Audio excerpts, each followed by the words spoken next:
I'll never forget that night. The night I learned why the Nok people disappeared. It started when my uncle, an archaeologist, invited me to join him on a dig in northern Nigeria. He'd been obsessed with the Nok civilization for years, the ancient people known for their terracotta sculptures.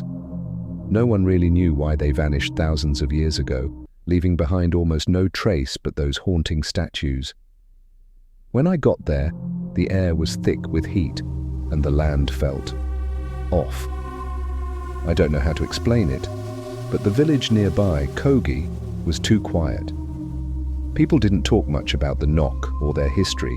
If you asked about it, they'd just shrug or change the subject. One night, we were working late.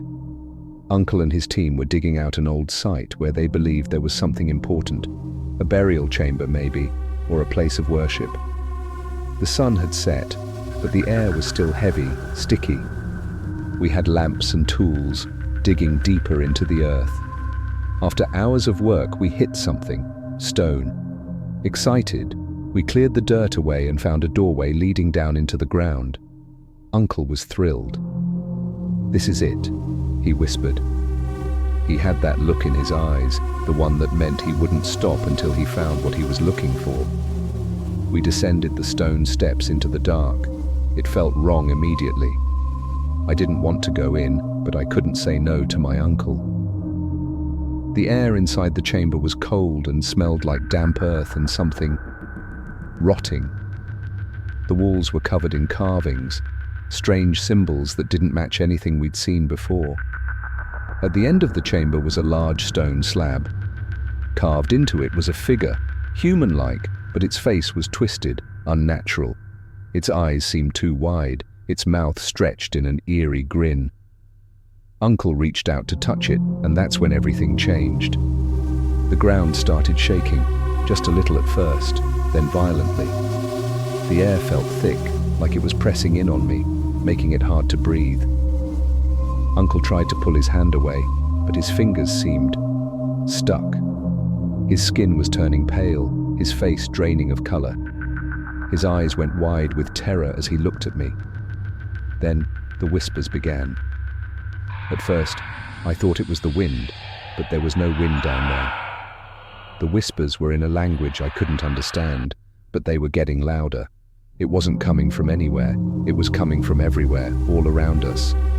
I wanted to run, but I couldn't move. My legs felt like lead. Uncle's voice broke through the whispers. "Go! Now!" I hesitated. He screamed at me, "Go!" I turned and ran, stumbling up the stone steps.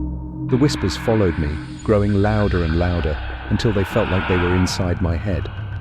I could feel something behind me, something dark and heavy, like a shadow crawling over my skin. I didn't look back. I just kept running. When I burst out into the night air, the ground stopped shaking. Everything was silent. I looked around, expecting the team to be there, but no one was. The site was empty. Even the equipment was gone. I waited, calling out for Uncle and the others, but no one answered. I couldn't go back down there. I knew somehow that if I did, I wouldn't come back. I ran to the village, desperate, and told the elders what had happened. They didn't seem surprised. One of the old men shook his head and said, "The Nok did not disappear, they were taken."